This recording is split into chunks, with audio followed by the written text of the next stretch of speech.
Twin soul या twin flame शब्द बहुत चर्चा में है। इसका मूल अर्थ अगर समझे तो एक शक्ति जो दो भागों में, दो शरीर में बट गई है, उसे ढूंढना है। अस्तित्व तब पूर्ण होता है जब ये दो फ्लेम्स एक दूसरे से मिलती है। दो आत्माएं जो कि एक ही शक्ति के दो हिस्से हैं, वो मिलते हैं। पर क्या हर किसी के लिए अपना ट्विन फ्लेम ढूंढना संभव है? अगर है तो कैसे, कहाँ मिलेगा, कब मिलेगा? और जो अभी जीवन में है, क्या वो हमारा ट्विन फ्लेम है? क्या वो हमारा ही आधा हिस्सा है जिससे हमारा जीवन पूर्ण हो सकता है? कई बार कई लोग हमारे जैसा ही जैसे कि जैसे कि दो जीवन समांतर चल रहे हैं। पर क्या इसका अर्थ ये है कि वो हमारे ही ट्विन फ्लेम है? ये जन्म जन्म का सफर है। कौन से जन्म में हमें हमारा ट्विन फ्लेम मिलेगा, ये भी हमारा प्रश्नार्थ है। इसे जानने के कई तरीके हैं, पर सबसे विश्वसनीय तरीका है हमारी जन्म कुंडली, जो कि हमारे जन्म जन्म का ब्यौरा हमें देती है। जन्म कुंडली में ये ऋणानुबंधन देखने से पहले हमें इस ऊर्जा को जानना होगा। ये ऊर्जा अत्यंत नैसर्गिक है और सहज रूप में और सरल रूप में ही घटित होती है। मनुष्य जनित धर्म, समुदाय, जाति, समाज, देश आदि कृत्रिमता से इनका कोई वास्ता नहीं है। यहाँ तक कि उम्र के तालमेल की भी जरूरत नहीं है। ये व्यक्ति किसी भी जाति का, किसी भी उम्र का हो सकता है। उसके जीवन में आते ही अंदर से एक हीलिंग शुरू हो जाती है। हमारे बिगड़े काम बनने लगते हैं। मन हकारात्मकता से भर जाता है। उसके होने मात्र से जीवन बदल जाता है। सुनने में ये ट्विन सोल शब्द बहुत सुंदर सपने जैसा लगता है, क्योंकि मानव समाज में ऐसा सिर्फ परिकथाओं में मिलता है या देवी देवताओं के जोड़े में मिलता है। पर जो संसार का सपना है, वो भी कहीं ना कहीं हकीकत में भी अवश्य है, क्योंकि सपना भी वही देखा जा सकता है तो संसार में कहीं घटित हो चुका होता है।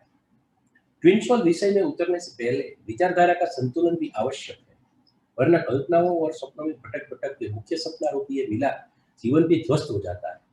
नतीजा सिर्फ और सिर्फ असंतोष होता है और गलत पात्र का चयन। कई लोग गलत व्यक्ति को ट्विन फ्लेम समझ लेते हैं।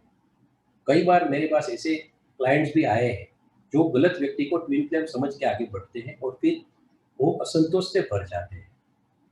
ट्विन सोल एनर्जी से भी तात्पर्य है कि आप अपने आसपास की ऊर्जा को समझें और उसे महत्व दें। हो सकता है वो ऊर्जा जो आपके लिए सहायक है आपके आसपास ही हो, अथवा कहीं दूर से वो तरंग भेजने में सक्षम हो। उसके लिए हमें हमारे आँख कान खुले रखने पड़ेंगे।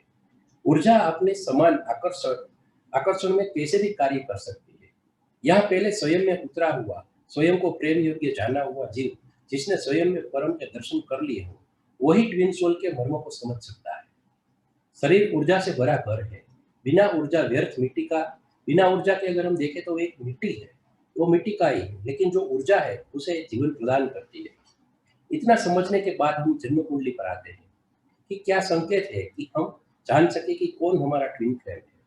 इसके लिए हमारी जन्म कुंडली के साथ नवमांश कुंडली का अध्ययन भी करना पड़ता है। ट्विन फ्लेम का कंसेप्ट को समझने के लिए हमें जन्म कुंडली का सप्तमेश नवमांश में जहाँ है वो उस पर फोकस करना है। और अगर वो कार्मिक प्लेनेट और राहु केतु और प्रणय के ग्रह विनस के किसी प्रकार के संपर्क बनाते हैं तो अवश्य इस जीवन में हमें हमारा ट्विन फ्लेम मिलेगा। वो कब मिलेगा, कैसे मिलेगा, उसका उत्तर भी हम जन्म कुंडली और नवमांश से जान सकते हैं। और जब हमें कोई व्यक्ति हमारा ट्विन फ्लेम है या नहीं है वो जानना हो, तो वो अलग प्रकार से दोनों की जन्म कुंडली और नवमांश को मिलाना होता है। जब नक्षत्र के अनुसार जन्म कुंडली और नवमांश में एक दूसरे के राहु केतु और शुक्र एक दूसरे की कुंडली और ग्रहों को प्रभावित करते हो, तब यह निर्णय हो सकता है। ट्विन फ्लेम के बारे में आगे और भी तथ्य लेकर आपके सामने प्रस्तुत करूंगा। अगर आप भी अपने ट्विन फ्लेम के बारे में जानना चाहते हैं या उसे अपने जीवन में लाना चाहते हैं या जीवन के कोई भी समस्या का समाधान चाहते हैं, तो अवश्य हमारा संपर्क करें। इस वीडियो के साथ हमारी कॉन्टैक्ट डिटेल्स दी हुई है। आपको अगर वीडियो पसंद आया हो तो जरूर लाइक और शेयर कीजिएगा और अवश्य सब्सक्राइब कीजिएगा।